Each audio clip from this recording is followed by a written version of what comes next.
سلام دوستان گلم، اومدیم امروز با گیم پلی حرفه‌ای شدن در کالاف.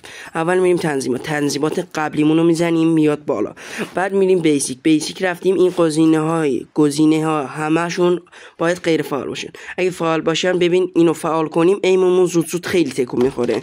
ببین خیلی تکون میخوره، اینجوری تکون میخوره.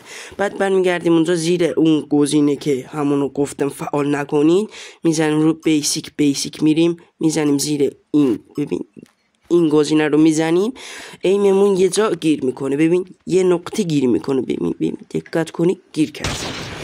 باید بزنیم روی ایم دوربینمون، روی گلوله نه ایم بذاریم دوربینمون بذاریم اون وقت حرکت میکنه. اگه روی گلوله بزنیم حرکت نمیکنه.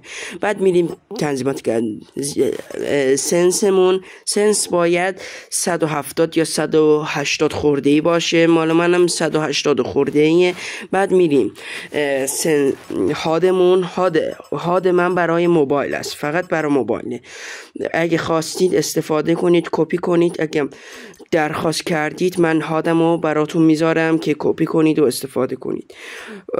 اینم هاد منه، ببین هاد منه برای موبایل ها، بازم بگم برای موبایل این هاد منه. بعد میریم اگه بازم میگم اینو گرافیکمون پایین تر باشه لگمون هم کمتره، گیم پلیمون هم خوب میشه، حرفه‌ای تر میشیم. اگه بیشتر باشه با لگ مواجه میشویم، لگمون هم خیلی میشه. دیگه حرفی نمونده. اگه هرچی درخواست کردید من براتون ویدیوشو آماده میکنم. لایک، ساب، کامنت یادتون نره. بای.